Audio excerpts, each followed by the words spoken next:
If you're in touch with Devi, after that, energies turning negative for you doesn't happen. Such things will have no influence on a person who's truly meditative. The more mentally, emotionally distracted and unfocused you are, the more you're susceptible to these forces.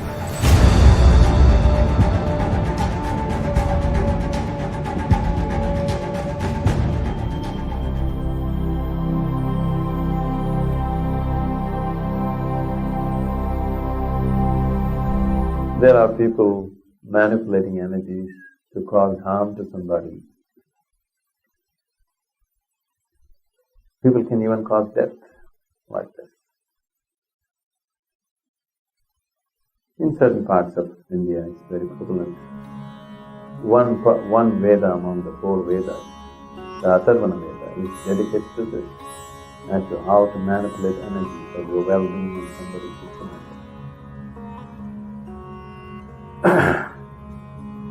These energies or these kind of practices need not necessarily be directed at you. Right now, if somebody is doing something negative to me, if I am not receptive to it, you are sitting here, you may get it. It's very much possible. It's like somebody is shooting at each other on the street, you are just walking on the street and you may get shot. So, certain practices, if you bring in certain practices or certain utterances into day-to-day life, one can easily tide over these things.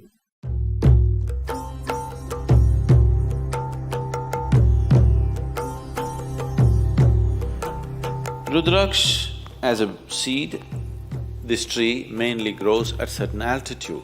Somewhere between 6,500 to 12,000 altitude is where Rudraksh grows in the Himalayan region.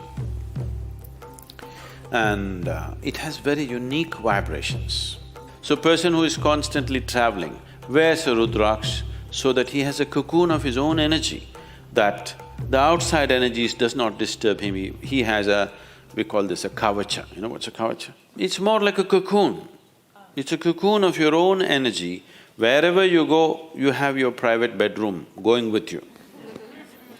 It travels with you wherever you go. For people who are in family and social situations, the best thing to wear is always the fire-faced Rudraksh. It is best that it is given to you by somebody who knows what it is. Simply buying it off the shelf from in some shop and wearing it is not a good thing. Normally, the Rudraksh that you find here is always sourced through… there are families who have been dealing with Rudraksh for thousands of years, the same family. They hold it as a sacred duty, it's not just business for them. There's another seed called Bhadraksh, which grows extensively in the northern plains of India, which is a poisonous seed, which looks exactly like this. And especially for the Western tourists in India, now we are making very nice plastic Rudraksh, which looks wonderful, better than this, but it's plastic Rudraksh, okay? So, it is best that it is always taken through a known source, otherwise all kinds of things will come.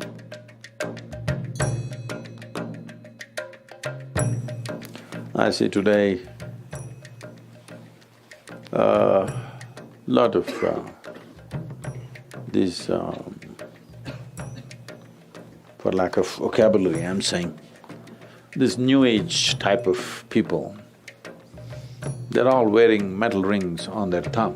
See, if you put a metal ring on your thumb, you will inevitably draw certain negative forces towards you.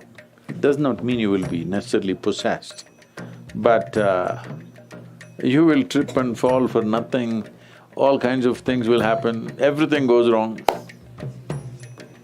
Simple things. I don't know if you've met people or you have been one of them at some time, where when things start going wrong, they go wrong in a series, serial trippings, not one or two, simply it keeps happening, everything goes wrong from small things to big things, simply because they would have attracted certain dimensions of energy which is not conducive for doing anything in the world, but it could be conducive to do something else. Only those who want to do occult practices would wear a ring on the thumb. But today, either out of ignorance or fashion, once you put metal on the thumb, you're inviting this.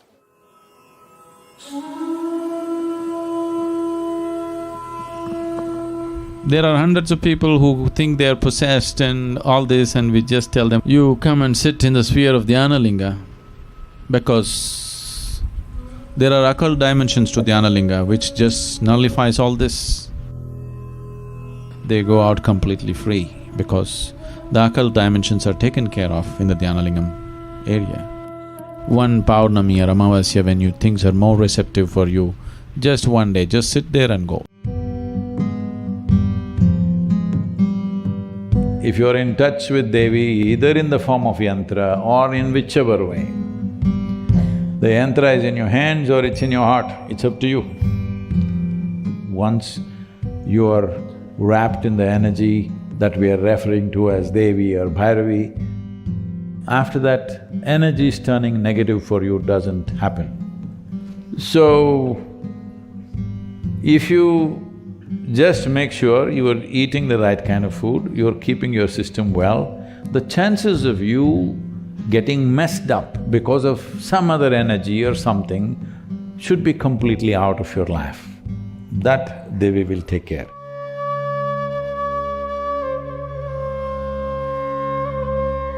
If you're truly meditative, don't even bother about occult. Such things will have no influence on a person who's truly meditative. If you know at least a little bit of silence in you, at least few moments of silence in you in a day, you don't worry about occult. Such things cannot impact a person who knows the stillness of his inner being. Someone said, man is ill only because he doesn't know how to be still. It's perfectly correct. It's perfectly right.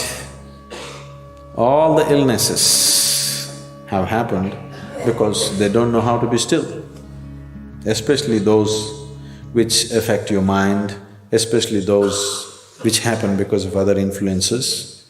These things are possible only because there is no stillness. So right now with the process of meditation, you are bringing that stillness into your life. If you're still, you will not be ill.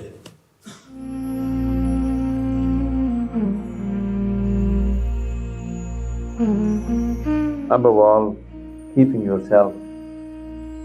The more mentally, emotionally distracted and unfocused you are, the more you're susceptible to these forces. If you are in a certain level of focus and determination, you will see these things may just… they may be like a small road, a bump in the road, they won't be a crash. But if you're in a certain level of destabilization in your emotion and mind, it could lead to a crash.